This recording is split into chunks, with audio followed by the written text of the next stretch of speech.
Hear me? And I can now. Yes, I can. Great. Awesome. What's going on? Just a visual. I'm so glad you could join us. Thank you. Last time we were speaking, it was a completely, it was a completely different subject, but I'm really glad that we're here today to support Julian, that you've joined us. Well, thank you so much for including me in this. It's something like Julian Assange is somebody that I consider like probably a hero, representative of everything that we are fighting for, and that people have been fighting for so long. I would even venture to say that before recently, we knew what WikiLeaks was, but because of the mainstream media not wanting to attach WikiLeaks with the hero or martyr, we very rarely heard Julian Assange's name until recently when they decided to demonize him. And so I'm glad that now people have a hero and a face to match with the same organization that has really exposed so much corruption, not only in the States, but around the world. Yeah, and speaking of that, they've been such, an effective journalistic outlet, as you just mentioned. And one of the really huge issues about this whole Julian Assange vigil that we're trying to discuss with our audience is the issue of not only human rights, but also press freedom. And, as somebody that has experienced censorship and has experienced corruption, if you could just tell our audience, like, what WikiLeaks means to you and what the persecution of Assange means to you in terms of press freedom. Oh man. So obviously, I'm a journalist, and for me, journalism was an accidental, it wasn't, I don't even know if it was a choice at this point. I used to tell myself, yeah, it's a choice. Now I'm thinking about it, I was kind of forced into it because people had this, undying yearn for truth in those who are willing to bring it. And I think that there is a subconscious understanding that, okay, but to have people bring that truth, you have to, that person has to be willing for everything that's going to come with it. And that is essentially what Julian Assange embodies. And before the recent WikiLeaks stuff dropped, there were a lot of people in the States who had come out and was telling the stories that WikiLeaks told, and revealed. Obviously, myself being one of them and a few others. But for me, as you know, my story started in North Carolina while I was at UNC, while I was part of the Bernie Sanders campaign. And obviously, I discovered a lot of corruption. That same thing that happened to Julian Assange. I was demonized by people I even used to call friends. Was laughed at and attacked online and threatened. But because of WikiLeaks, I ended up being vindicated because there was somebody else who was willing to put his neck out on the line and tell the truth at a time where it was highly condemned. I think this is the probably the most highly condemned WikiLeaks has ever been in the States. I agree, definitely. And seemingly, it seems like it's happening around the world now, which is so ironic, right? Because I distinctively remember when WikiLeaks and the Democrats specifically, when the Democrats specifically loved WikiLeaks. I remember it very vividly because I was in the military and I was actually part of an intelligence unit where they're often celebrating, like, wow, I'm so glad that WikiLeaks brought attention to this. I'm so glad it helped out Chelsea. That's incredible. Yeah, I was in the intelligence unit at Fort Bragg, and they were excited about it because there were a lot of things that we saw that people in the military, as we know now, were not happy was happening in Iraq and Afghanistan.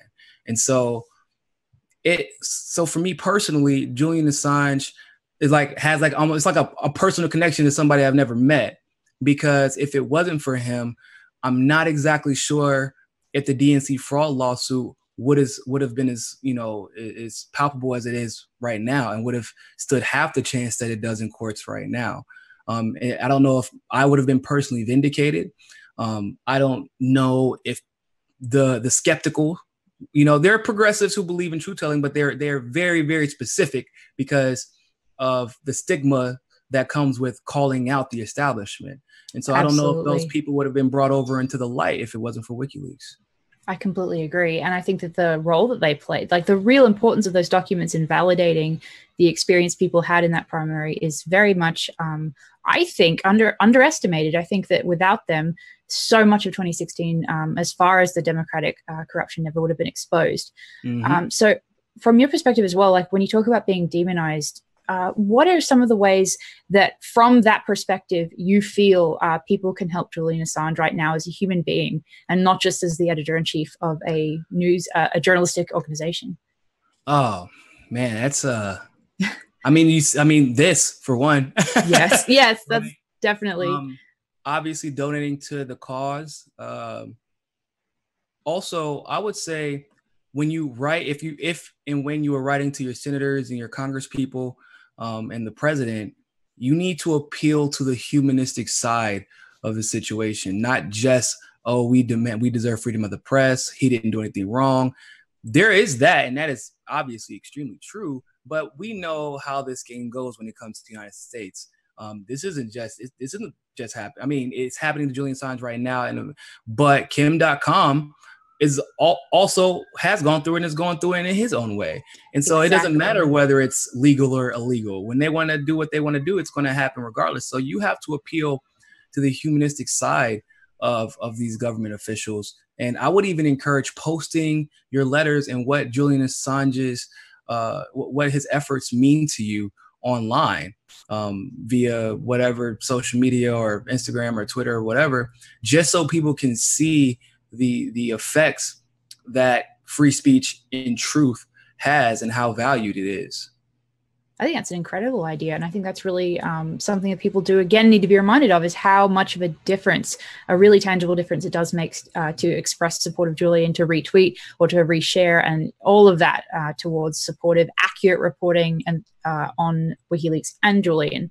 So we were talking just a minute ago about the importance of WikiLeaks to your case specifically, but I know that since the 2016 election, you've definitely moved into being an independent journalist and somebody who's actually started, a network with Mikasa Sukasa, with Just Inform. So what do you think the state of that independent journalist, that indie media that's been really growing in the last few years, in large part thanks to WikiLeaks, would be if the prosecution and the persecution of Julian Assange as a political prisoner was successful? Like, how can you give some idea of how damaging that would be? I think that it would be one of the stupidest mistakes for this administration to make. I think that Trump specifically, because he's like a PR, I don't know if you want to call him a PR Zen master, or he's just, maybe he just gets lucky all the time, but he knows when it's time to just say, you know what, if I mess with that person, it's not going to look good on me, because it isn't just the left who loves, like the progressive left that loves Julian Assange, but it's a large amount of the right who previously didn't like him, right? Yeah, exactly. Well, that's why it's so important. That's why this vigil exists in the way that it does, to bring that support together from all sides of the spectrum, definitely, because it would be completely ineffective without that. If they prosecute him, that would make him a martyr. That's true. God forbid if anything happens to Julian Assange while he's in what I call custody. I don't really consider that freedom. If anything happens to him while he's in custody, that would make him a martyr. It would galvanize the independent community in such a way that you're looking at statues erecting, T-shirts being made. It would make him almost like a Che Guevara of free speech.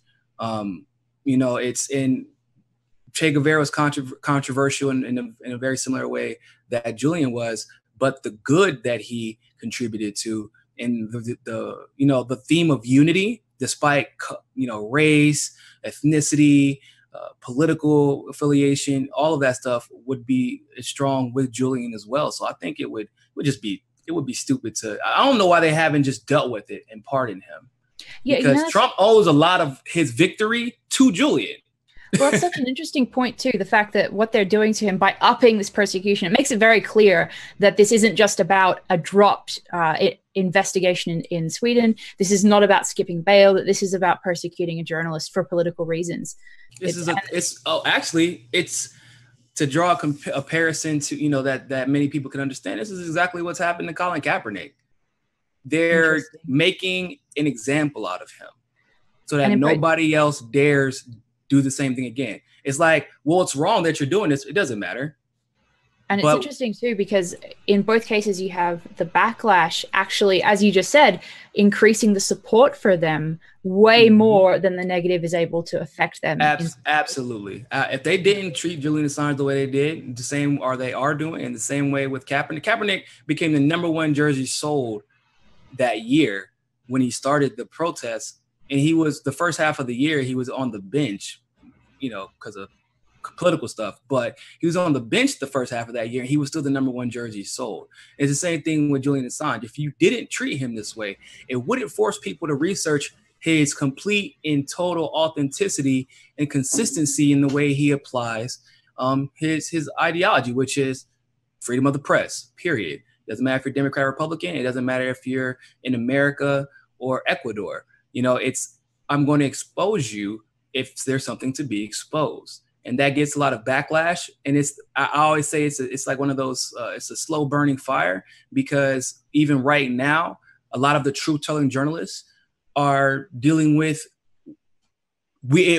sometimes you're in the really popular side of things, and then other times you have to criticize certain things. Like, how a lot of us feel about Q at this point. Yeah, and now we're feeling backlash from that, even though we're, models of consistency.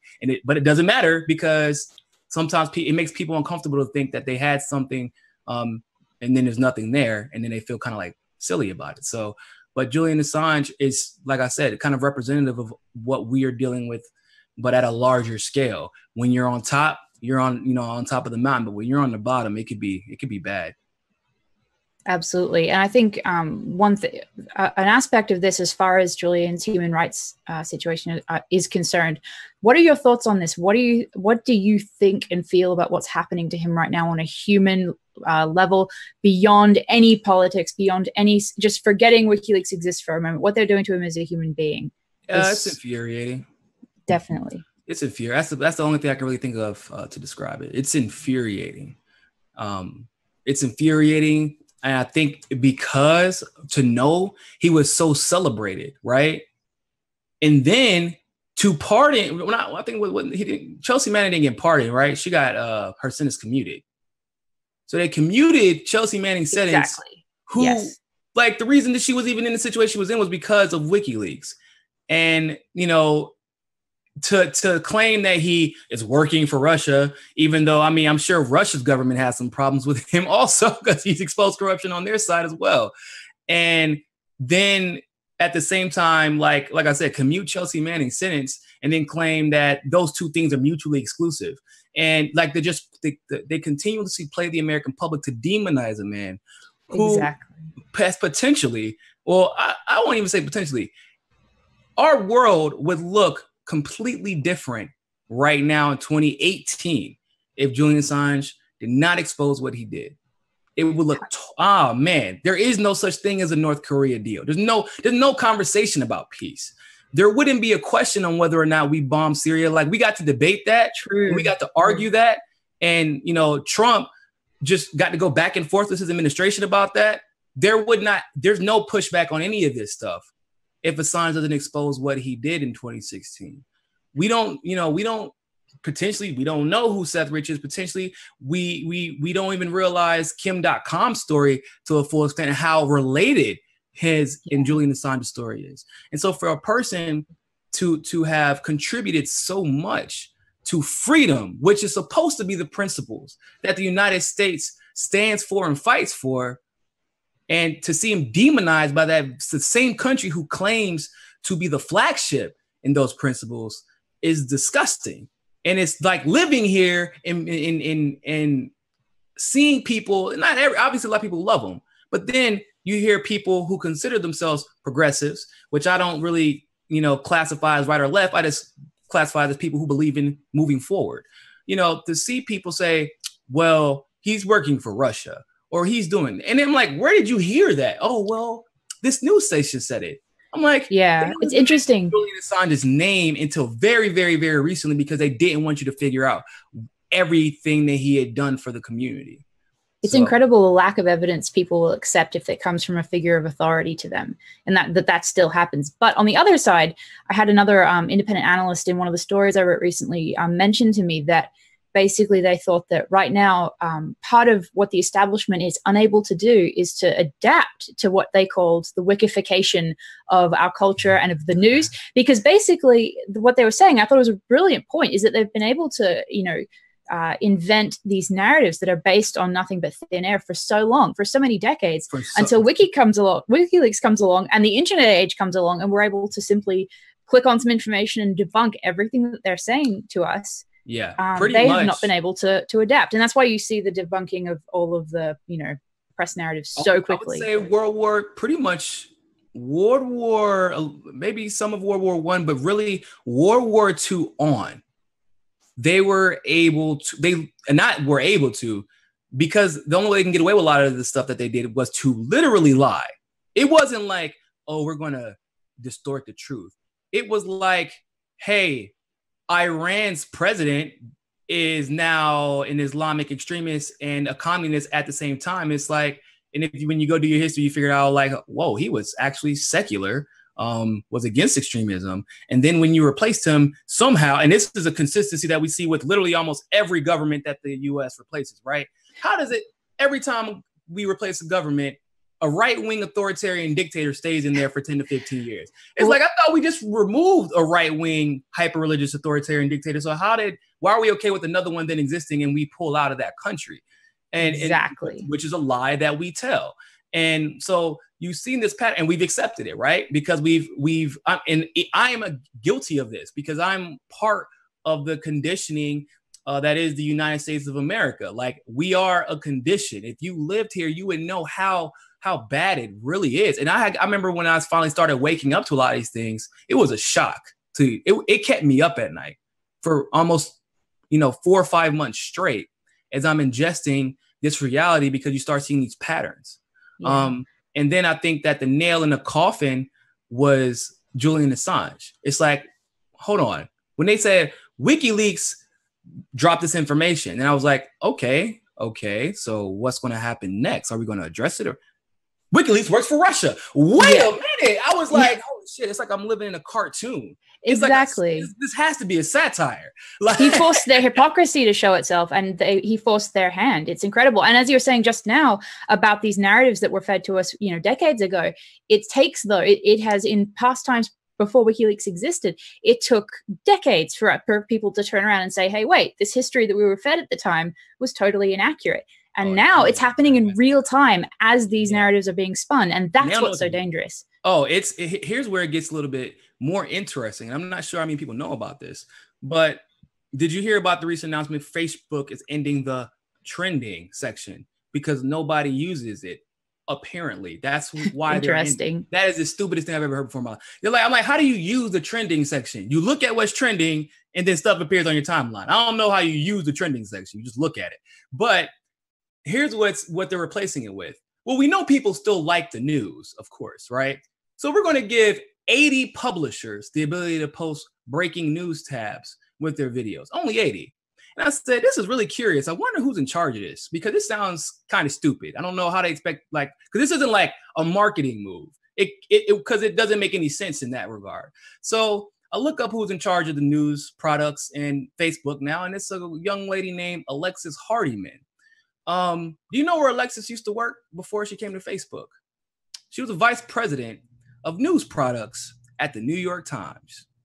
The same New York Times who released a story, which is probably the biggest retraction of the century, which was the 17 intelligence agencies conversation that they started, which even after retracted, the damage had already been done. So people have still been playing onto that story. The only reason, think about this, people, that story was the only reason Robert Mueller was hired. Okay? Because obviously political pressure kicked in, and then James Comey was allowed essentially to slide him into the picture based off of the hysteria that story created. And so this woman was a vice president of New York Times products, news products. By the way, she reached vice presidency in 10 years, less than 10 years, because she worked for New York Times for 10 years. Then she ends up working at Facebook. And then her whole goal was to combat fake news. That was the reason she took the job at Facebook. And then I found out that she worked at Oliver Wyman as a managing director right out of college, right out of Columbia. She was a managing director at Oliver Wyman. And their biggest client, which is no surprise at this point, is the World Bank and IMF.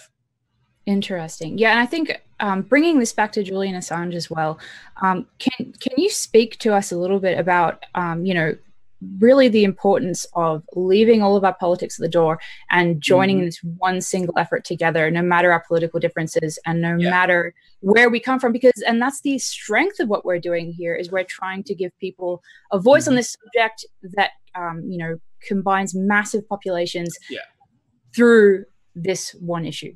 Yeah, and that was actually the point of my story. It was that they're bringing 80 publishers. Now, do you think those are going to be liberal only? No. You think they're going to be right-wing only? No. It is going to be a very controlled and concentrated list of controlled opposition on both sides. And we are going to slowly see our freedom of press denigrate, because 50% of all of our news comes from Facebook right now. That's where 50% of our country, at least, goes to for the news. Do you think that happens if Julian Assange hasn't brought at this point, billions, I would even venture to say, of people together across the world? Because it's like, look, we may have our ideological beasts as far as politics is concerned, but if this is allowed to come to pass with no response, then it doesn't matter, because we will be crushed. We will, like, social media has become important in our ability to coalesce and gather behind these issues and stay up to date and be aware. And if these type of things are allowed to come to pass and we don't start seeing these patterns, like I said, this woman somehow ended up at Facebook playing a huge part in her early 30s after working at the New York Times. And it wasn't even breaking news. The only reason I found out about it is because Tech News was reporting it. By the way, she had no tech experience, but that's part of her one of the main parts of her job. Absolutely. And I think that, the value of WikiLeaks too, and the reason that they are able to appeal to such audiences is because all they provide us is the truth. Motto of consistency. They're consistent in that way. And so because of that, they piss off both sides, but they also appeal to people on both sides. You know what's funny that you say that, because you know that there are a lot of people who would assume that, like, Jeff Sessions, for example, would be like on the side of WikiLeaks. Like, yeah, he's attacking the Dems. All right, they frame it as they're attacking the Dems, WikiLeaks attacking Dems. But it's like, it seems like Jeff Sessions has a lot of animosity for WikiLeaks. It's because I don't care if he has an R or a D by his name. The establishment network is the establishment network. They all voted for the war in Iraq, knowing that there was nothing there. They all voted for the war in Afghanistan, knowing that Osama bin Laden was and we murdered millions of people. We murdered millions of people. We don't even know why anymore. And we know why now. And from a military perspective, that's so much more real and concrete, and something that is really valuable for people to hear from you, I think. Yeah. For those of you who don't know, I'm a veteran. Yeah. So in the damage that was done, the people that were killed. Yeah. And what makes it even worse, and quite honestly pisses me off to the umpteenth degree, is that we will kill millions of innocent people. Not like, they're a terrorist and they know what side, when they pick up a gun, they know what happens. Like you're shooting and you're getting shot back at. But those weren't the people we were killing. Because at that point, ISIS would be dead if we were killing millions of people, right? We're killing kids. Exactly. We're killing women who just walked out to go grocery shopping, people. And we say nothing. We call them insurgents. But and it's funny because Cat Williams, who's a comedian, he made a joke that at the time was funny, but I think it was like that really like nervous funny, because he said it's crazy because they'll feed you some bullshit and then they say it and they use these fancy words so that you don't have any type of emotional connection to them. He said today we killed. He said the news would say something like, today we killed a group of insurgents. And he said the average American will sit there like, well, shit, I don't even know any insurgents. So you can go ahead and kill all them. I ain't got no insurgent friends. And then, like, yeah, it dehumanizes. And then we tell them, and then it's the same thing when we use the term, it's that's been a term that's been radicalized, which is refugee and racialized. Refugee versus political prisoner, right? True, very true. I live in Miami. We have a lot of Venezuelan refugees, but Venezuelans, as you know, are primarily Caucasian. And so we don't call them, we call them immigrants.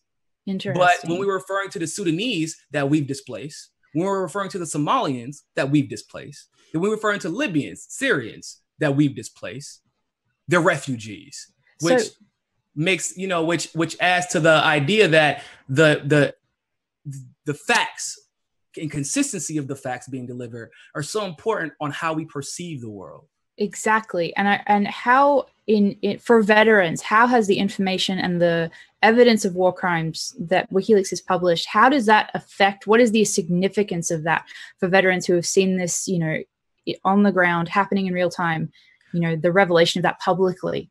I mean, look at Chelsea Manning. Yeah. Right. You see more and more people willing to make that sacrifice because when you thought you were I didn't really believe in the U.S. Army. I joined for financial stability. But there are a lot of people who did believe in the military. And there are a lot of people who suffer a lot mentally because, you know, they didn't need actually the revelations of the war crimes because they were there. They were involved and they knew subconsciously, what are we doing? You know, like, why are we running into these people's houses? Why? Like, well, yeah, there's like, yeah, a little kid will pick up a gun and then you're like, well, yeah, we just busted into his house. Aren't you like, you know, we got a lot of pro-Second Amendment gun nuts in America. If you step on their property, they're screaming, oh, I wish you would. We would, you know, before you even get to the door, right? We're literally walking into people's houses pretending to play hero. And WikiLeaks reveals all of the hypocrisy behind that. And that is absolutely incredible. So it's people a lot. I mean, family members that I have suffer because of a lot of the things that we've done. Absolutely. So one moment. I'm looking at the questions. And by the way, if anybody has questions for Niko that you would like to have us ask, please put those in the chat, the YouTube chat, or any other social media platform, and we will be collecting those and asking Niko throughout this hour. So I'd really like to hear your questions and thoughts that we can ask him while we're here. So I'm going to switch over to Etherpad, see if we have anything new. Just checking. I'm going to check the chat as well. You guys are wonderful and you're talking so much. There's definitely no way to catch up on this amount of conversation. So yeah, as I said, if you guys have questions, let us know. Just scrolling down through right now. Lots of love hearts saying, you know, free Julian Assange, keep fighting for Julian. So what was what was the first WikiLeaks publication that really caught your eye? I mean, I know that we've talked about 2016. I know that, you know, that was I always had the feeling. Well, I've always had the feeling that these terrorist organizations were created by us. At the very, very bare minimum, facilitated by us because I was going to actually try out for special forces.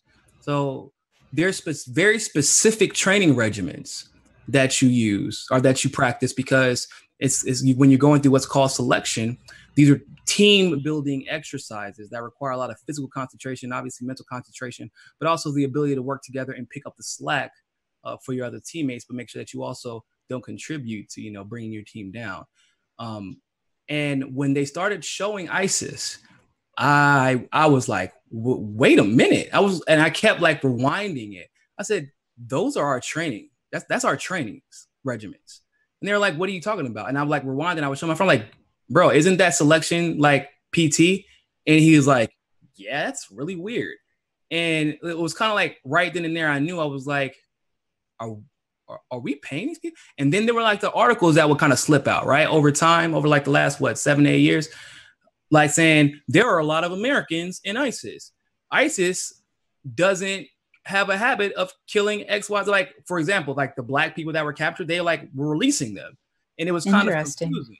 Yeah, because and it was like they were showing these patterns of like, yeah, they were they were an oppressed group, like a rebel group, and they were being retaliatory, but at the same time, they were kind of like fighting for their survival. So you have to. So if the U.S. comes up to you and says, "You're going to work for us," what can you say? Actually, you know, it's interesting. It wasn't the US, but there was actually a situation that happened very recently. It was very, very much actually like that. It was not in the Middle East and it wasn't the US military, but it was, I believe, MI5 actually cornered somebody, I believe, on a boat or a ferry. And they were trying to pressure him into becoming an asset. And he not only said no, but he actually recorded the conversation. And so that was posted on the social media account of I think a political party in that area, but I thought that was an incredible example just recently of exactly what you're talking about. Yeah, it's. I mean, I don't know if you're familiar with Cody Snodgrass. He was the one who was originally asked to do the OKC bombing. And once again, really confirming everything that we had expected and suspected. But whenever the document that came out that said where Hillary essentially was complaining because she was like, we're giving Qatar and Jordan. Yeah, that was an important WikiLeaks document for sure. I saw that a lot. I was like, did she say in the same document we're giving them all this money and they're also the largest sponsors of state terror? And then you go to the .gov website and they're like, oh, the largest sponsors of terrorism or state-sponsored terrorism are, what a coincidence, Iran, Syria. What was another one? It was Iran, Syria. All I know is Saudi Arabia was not mentioned. Yeah, or not Yemen, excuse me. Saudi Arabia wasn't mentioned. Qatar wasn't mentioned. None of these countries. Israel. One question I had for you, really specifically on that, not just the general releases WikiLeaks has done, but specifically on the collateral murder video. Have you ever seen that? And if you did, no. Okay, because I was going to ask how you felt watching that, but since you haven't seen it, basically it showed U.S. forces gunning down a journalist and among civilians that were posing no threat to them. And it was as if they were playing Call of Duty or something like that. It was absolutely horrendous. And that was one of the really groundbreaking publications that WikiLeaks did early on. And I believe that along with the other publications they did in 2010, that started basically the mobilization of an all-of-government attack on WikiLeaks. I mean, with multiple agencies. And it actually, according to the justiceforassange.com, which is the legal website for Julian Assange that anybody can go to get some great information on his case, basically they said that actually the FBI in 2010 started operating in England, in the UK. And we all know that the FBI is a national... supposed to be domestic agency. So you have all of these anomalous aspects of the prosecution of Assange that we are supposed to just ignore and believe that it's about skipping bail. So what are your thoughts on that, on how ridiculous that is? Oh man. I mean, like I said, I know we don't want to be political, but if we're going to speak strictly legal. Yeah, legal is great. Strictly legal. I was a legal assistant in the military. You send one encrypted document accidentally to an unsecure server or to someone who doesn't have clearance, you're going to jail, right? And we saw what happened during the email case, and there's still not anything being done. I mean, if we were going by the letter of the law, hell, we're going by half of the letter of the law, she would get life in prison. And that's something, in the army with no clout, that's what happens. Yeah. And that shows that hypocrisy so much, where you don't see any sort of following the law in that sense. But then conversely with Assange, you see them not following the law in the sense of not only not following the law, but actually contradicting what the UN concluded, which is he didn't do anything. Like y'all saying he hacked them, like you didn't do anything. Like, and then, obviously he had some of his partners come on and say he didn't do it. Actually, I can tell you exactly how we got documents. we met ABC here, and it was y'all people who gave them to us. Exactly. You know, like, he didn't have to hack anything. They were ready and willing because we're evil. Like, our country is, the people who are running it are evil. I don't know how else to put it. They're sociopaths. Yeah, well, actually, John Kiriaki mentioned that just before you came on, that basically the system itself, and I think it's interesting to note too that, you know, in the prosecution of Julian Assange and WikiLeaks, we see the banking blockade, the financial blockade in 2010, which was like an aspect of the state's attack against WikiLeaks.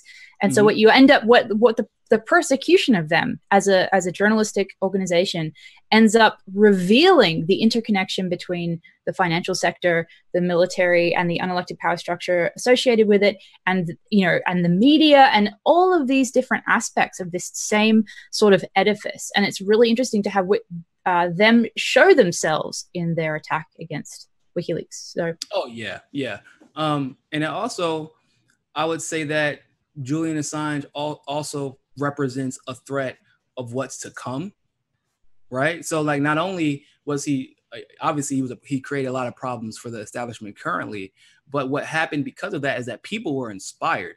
There are entire careers now that have been created because of Julian Assange. YouTube channels inspired by it. I would probably say that mine being one of them, either directly or indirectly. H.A. Goodman, definitely. You know, like 100%, and he'll be the first to talk about that.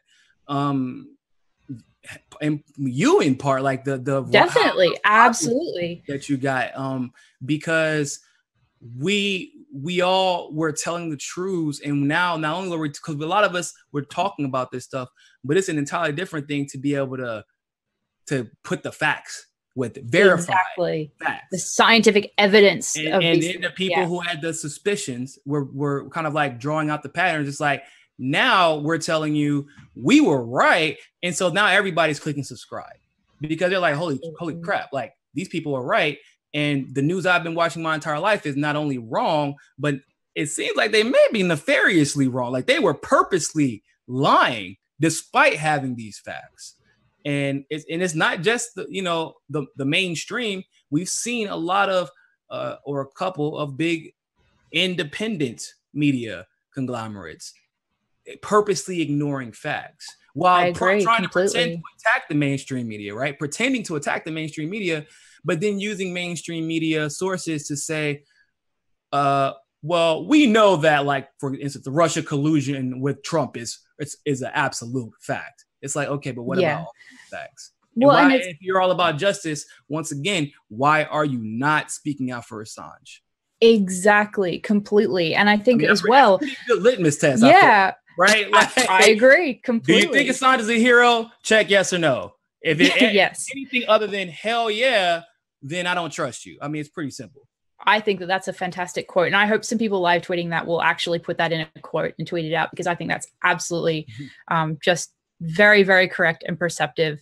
And you were just mentioning before about the fact that it's not, that distributed media has definitely been inspired and has sourced and cited WikiLeaks so many times. And something that boggles my mind, and I don't know if you've experienced this as an independent journalist, I want to say something. Go ahead. Yeah. Hold that thought. But not only have you obviously used it as facts, and as journalists, we've used it as facts, but the DNC fraud lawsuit, those documents are admissible in a court because exactly as far as what we know right now, until proven otherwise, those are not hacked documents, even though I think that would actually be irrelevant.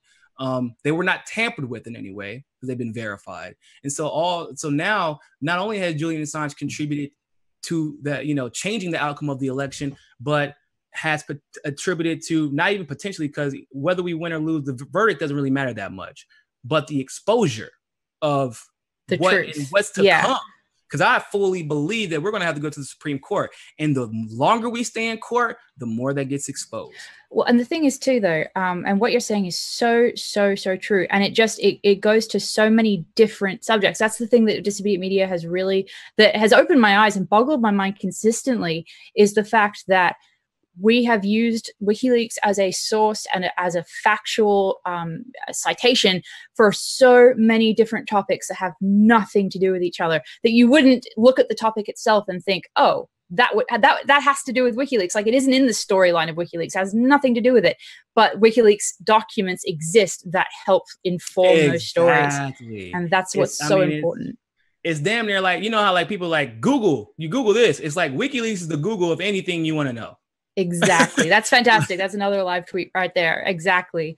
And I was curious as well, though, to hear what do you want to see in the future for Julian Assange? I mean, I know we all want him to be, you know, free and able to speak to his loved ones, but I mean, but what do you want to see, and what do you think will happen? What are your thoughts on the future for this? Not obviously, it probably wouldn't ever happen, but I would like to see, and I would like to be a part of a fundraiser that raises, I'm talking millions of dollars, to create a WikiLeaks channel, broadcasting channel, like a broadcasting station covering the news that's, you know, we already know is on the internet for WikiLeaks, because obviously he'll never end up on TV, but it's fine, whatever. We don't want to be part of that anyway.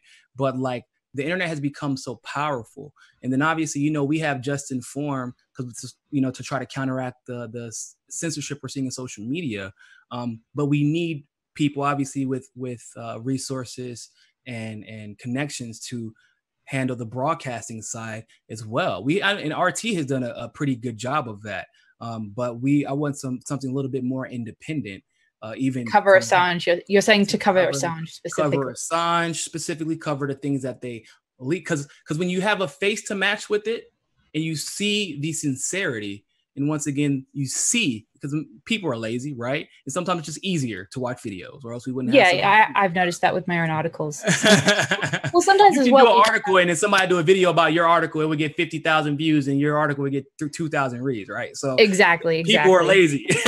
but I think that they also want information. I think that it's hard for people who don't know, like, because of the censorship that you're mentioning, it's difficult for people to know we exist if they're completely prevented from finding us. So that's the aim of this vigil, in that sense, is to make sure that we bypass all of that censorship and get this word out for Julian Assange. And if we have a professional, you know, because people they put trust in things that look professional, right? It's true. You know, I've gotten more views since I've increased the quality of my videos from when I was just shooting with my iPhone every day, right? So if they have a setting and now all of a sudden it looks like CNN, but it says WikiLeaks, and they have consistent independent voices on both the right and the left, which we don't see enough of, it would be, in my opinion, it'd be groundbreaking. It really would. Absolutely, I agree. And so what do you think are what do you think is going to happen in the near future with Assange? And I also want to know, you know, since we have this audience here with us, what are your opinions? What are your thoughts on what they should do in addition to because I know John Kiriakou, you just mentioned letter writing to both Julian and representatives is so important. You know, we know that we should be donating and signing petitions and all of that, but are there any other activities or methods in which people can affect this case? Ooh. Man, I kind of feel I don't want to get in trouble. You know, they be watching, but let's just say I feel like there should be like almost like an organized march, internationally, for Julian Assange. And actually, there is one on June 19th. That will be the anniversary that he entered the embassy. And there's going to be a very large march on the ground in the UK. And they're trying to be organized in a number of different countries. So thank you for bringing that up, because that is something that is... No, really, I think it's great. It's great to remind people of those events. And so, yeah, so exactly. That's what, you know, and I believe, you know, people, this is the civil rights movement, and Julian Assange is Martin Luther King, if you will. We need to be chained to fences. We need to have people willing to sacrifice their freedom in the way that Julian Assange has sacrificed his own. That is the only way that Julian Assange will eventually be free. And that's the only way I know it's difficult. I know, 'cause I deal with it every day. Jared and Liz, you know, people very close to me deal with what it means to bring truth into the light every day, having their house vandalized, being attacked, you know, having our phones tapped. I had my life threatened.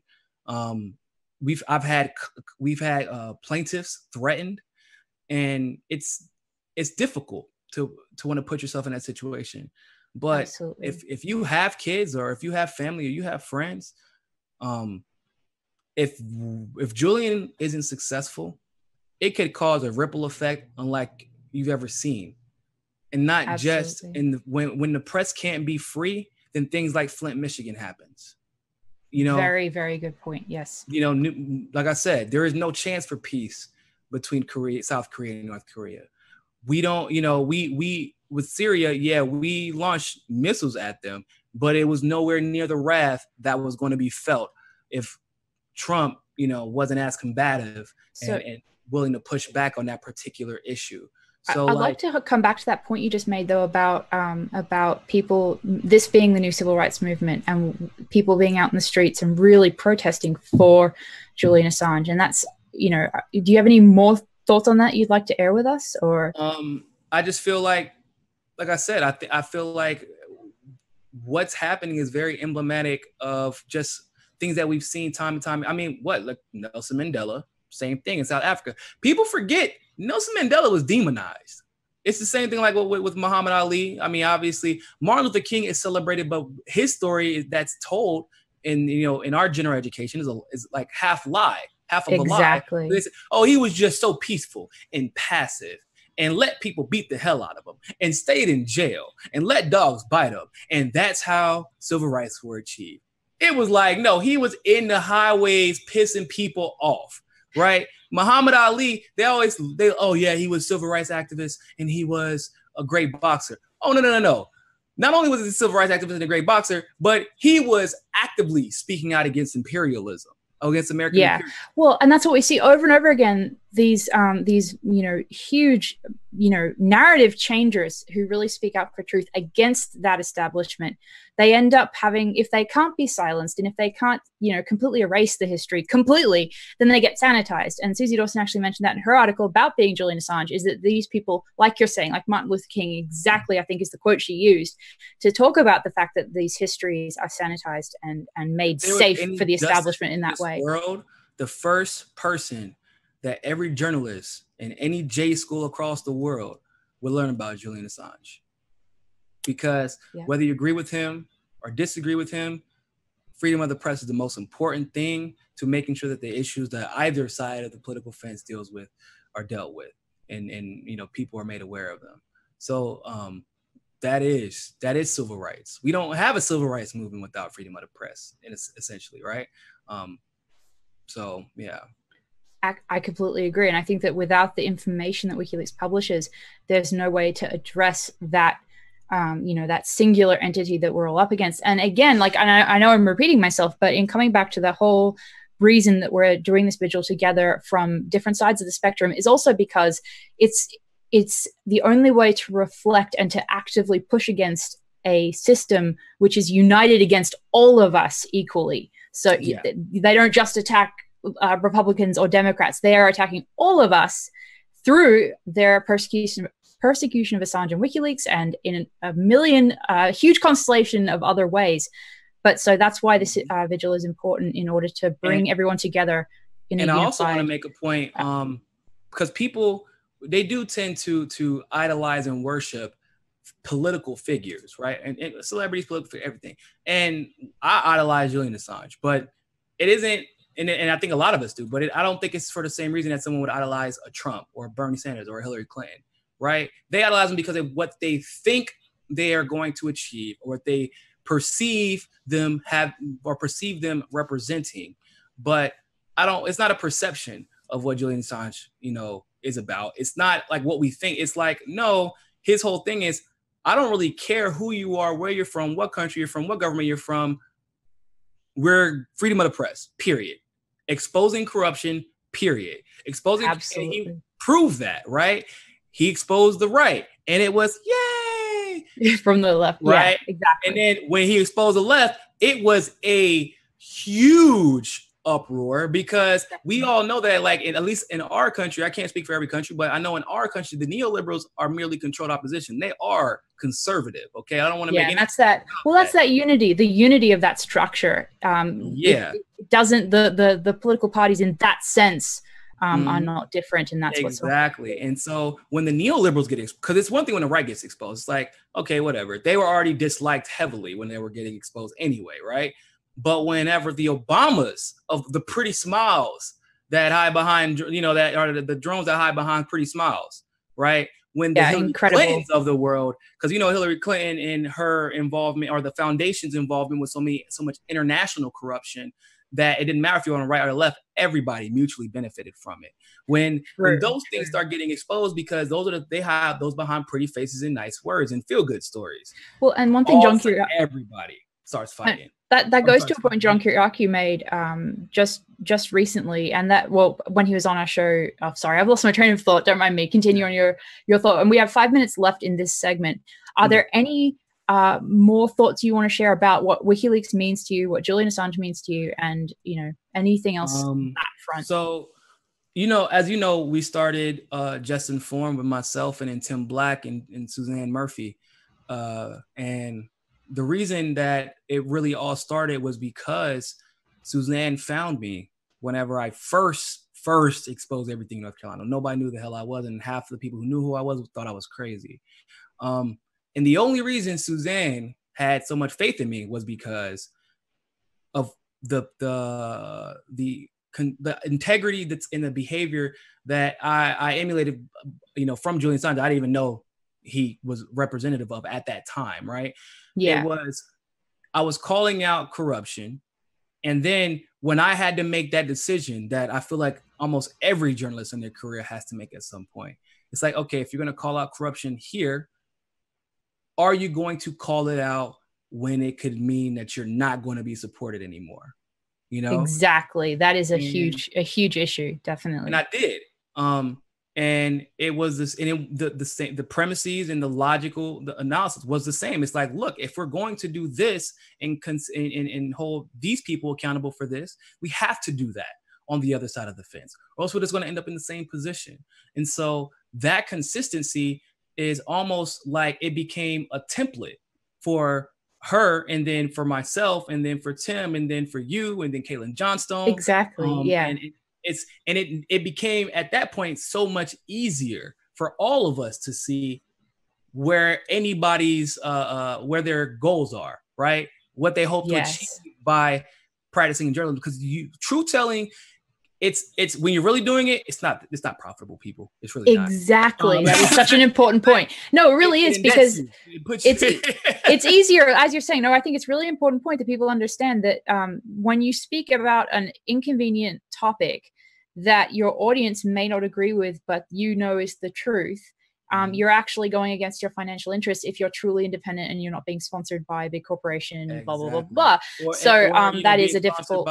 Like the right despises, like not all the right, obviously, but a lot of the right despises if you, well, from my experiences and experiences of my colleagues, if in the last few minutes bring up, like race in reference to how politics or situations like freedom of the press affects it. But I talk about every aspect. It's not just race, I talk about racism, sexism, everything. But when I get on that, all of a sudden, everybody wants to tune out or complain. But in my mind, or not in my mind, I say it out loud. I say, look, if this is important to you, or like freedom of speech, for example, I said it about Roseanne. I said, if you are saying that Roseanne should get another chance, that we should respect her right to freedom of speech, I 100% agree with you. And guess what? You should be fighting even harder for capping it, because the freedom of the speech of the people that we agree with is not as important for fighting for the freedom of the speech of the people we disagree with. Because that's actually so rare. It's so rare that people actually have that understanding that free speech should apply to absolutely everyone. And so, but bringing us back to Assange, in the last couple of minutes, we have about 2 minutes left with you here with us, and I would like to just is there anything else about WikiLeaks and Assange that you'd like to tell people, and either how to support them or just how it's impacted your life? Well, obviously, go donate. First of all, second of all, there is no DNC fraud lawsuit without Julian Assange.